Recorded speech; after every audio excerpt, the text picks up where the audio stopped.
اللهم صل على محمد وعلى آل محمد كما صليت على إبراهيم وعلى آل إبراهيم إنك حميد مجيد۔ سورۃ جن آیت نمبر 18، 19-20۔ اللہ سبحانہ و تعالیٰ نے کہا نئے انداز میں اپنے رسول کو ضرورت تھی انسانوں کی رہنمائی کے لیے، برہان و دلیل اور پیغام، حجت کے لیے، تاکہ قیامت کے دن یہ حجت نہ کرے۔ ہمارے سمجھانے کے لیے کوئی نہیں آیا، سمجھانا بھی قرآن شریف کے ذریعے سے۔ جو چیز قرآن شریف سے ٹکر کرے وہ تو بالکل جھوٹی ہے، ٹکر کرے۔ اللهم صل على محمد وعلى آل محمد كما صليت على إبراهيم وعلى آل إبراهيم إنك حميد مجيد۔ رب کائنات نے فرمایا ان المساجد للہ، سجدے کی جگہیں اللہ کے لیے ہیں۔ فلا تدعوا مع اللہ احدا، اللہ کے ساتھ ایک کو بھی نہ پکارو۔ کتنا صاف ہے قرآن شریف، مگر دلیں جن کی خراب ہو گئی ہیں وہ نہیں مانیں گے۔ قرآن شریف سے بڑھ کر کیا ہے؟ بات تو ختم ہو گئی، مگر مانیں گے نہیں۔ حضور نے فرمایا میری امت کے مولوی یہ اس طرح بن جائیں گے جیسے یہودی اور نصارہ کے، اور پیشن گوئی کی کہ ان سے فتنہ نکلے گا۔ وَعِندَهُمْ تُخْرِجُ الْفِتْنَةَ وَفِيهِمْ تَعُودُ، وہ فتنہ ان کے گلے میں پڑے گا۔ مساجد معامرت، بڑی بڑی مسجدیں ہوں گی، بڑی بڑی، وہی خراب من الہدا۔ یوشک علی الناس ان یأتی زمان، قریب آ رہا ہے زمانہ جو قرآن شریف کا رسوم ہوگا، رسومات اسلام، لا یبقى من الاسلام الا اسمہ، نام ہوگا، ولا یبقى من القرآن الا رسمہ۔ اللہ سبحانہ و تعالیٰ پیارے پیغمبر کے ذریعے سے، قرآن شریف کے ذریعے سے انسان کا جو معاملہ ہے دنیا کا اور آخرت کا، اس کی وضاحت اس قرآن شریف میں۔ فلا تدعوا مع اللہ احدا، اللہ کے ساتھ ایک کو بھی نہ پکارو۔ اگر پکارنے کے لائق ہوتا تو محمد الرسول اللہ ہوتا، لیکن اس رسول اللہ کے رب کا، رسول اللہ صلی اللہ علیہ وسلم کا یہ قانون پہنچانا اپنے رب کا، ان المساجد للہ فلا تدعوا مع اللہ احدا، اے دنیا والو اللہ کو، اللہ کے سوا ایک کو بھی ان کے ساتھ مت ملاؤ پکار میں، پکار میں۔ وَأَنَّهُ لَمَّا قَامَ عَبْدُ اللَّهِ، جب میرا بندہ اٹھا، بندہ يَدْعُوهُ، پکارا اپنے رب کو۔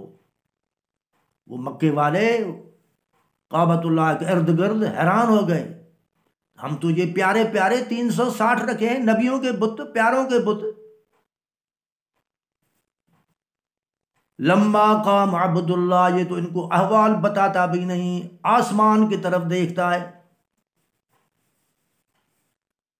یدعوہ کادوا یکونون علیہ لبدا، ہم وہ کٹھے ہو گئے۔ آج یہ شخص نئے نمونے کا دیکھا ہے، سب کٹھے ہو گئے۔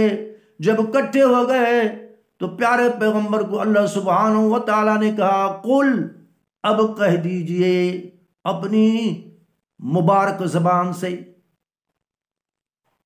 قل انما ادعو ربی، میں تو پکارتا ہوں اپنے رب کو۔ بیان رب کائنات کا، پہنچانے والا رسول اللہ صلی اللہ علیہ وسلم، ضامن قرآن شریف کا، انجیل کا نہیں۔ انجیل بدل گئی، تورات بدل گئے، زبور بدل گیا، اس قرآن شریف کا ذمہ رب العالمین خود لیا۔ قل انما ادعو ربی، آپ کہہ دیجئے میں اپنے رب کو پکارتا ہوں، پکارتا رہوں گا۔ ولا اشرک بہ احدا، میں پکار میں ایک کو بھی شریک نہیں کروں گا۔ سورۃ جن پارہ 29۔ میرے کلمے والے بھائی بہن، قرآن شریف پہ اعتبار کرو، دنیا بھی بہتر، قبر بھی بہتر، برزخ بھی بہتر، قیامت کے بہتر، اس کے سوا کوئی سہارا نہیں۔ یہ معجزہ پیارے پیغمبر کا ہے، یہ کتاب مقدس کا ہے، یہ رب العالمین کا ہے۔ ہاں اور بھی کتاب ہے حدیث کوئی نام پہ، ان میں بھی پیارے پیغمبر کے سوا کوئی گزر نہیں ہو سکتا۔ ہاں کچھ چیزیں دنیا میں قرآن شریف کو جو نہیں بدل سکے تو دوسرے کتابوں میں کمزوری کی وجہ سے، وہ پہلے والے اچھے تھے بیچارے، یا کسی نے اس کے بعد میں ڈال دیا، اللہ سبحانہ و تعالیٰ نے ذمہ نہیں لیا۔ آج قرآن شریف کو میں نے مسلمانوں کے کانوں سے سنا تو یہ قرآن صحیح نہیں ہے، میں نے سنا، پھر بھی میں دعا کرتا ہوں یہ قرآن شریف صحیح نہیں ہے۔ ہو سکتا ہے اس الفاظ سے اللہ ان کو معاف کرے، پھر وہ قبول کرے کہ یہ قرآن شریف صحیح ہے، مگر ان سے جب یہ نہیں ہو سکتا، قرآن شریف کو تبدیل کرنے کے لیے طاقت نہیں تھی، پھر اپنی کتابوں میں مقابلے میں لگا دیا، پکارو نبی کو، پکارو علی کو، پکارو، نبی بھی سنتا ہے، علی بھی سنتا ہے، بنی اپنے کو پکاریں، یہودی اپنے کو پکاریں، نصارہ اپنے کو پکاریں، تم اپنے پیاروں کو پکارو، یہ پیارے ہیں، ان کے پاس بھی پیارے پیارے پیارے، یہ پیارے ہیں جو تمہارے کام بن سکتے ہیں، کام بن جائے گا۔ اللہ سبحانہ و تعالیٰ تمہیں ہمیں قرآن شریف کے اوپر ایمان نصیب فرمائے۔ نہ ہم نے قیامت دیکھی، نہ ہم نے رسول دیکھا، نہ ہم نے قبر دیکھی، نہ ہم نے برزخ دیکھی، نہ ہم نے جہنم دیکھا۔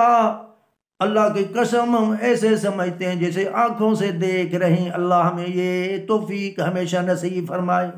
اللہم صلی علی محمد وعلی آل محمد کما صلیت علی ابراہیم وعلی آل ابراہیم انک حمید مجید۔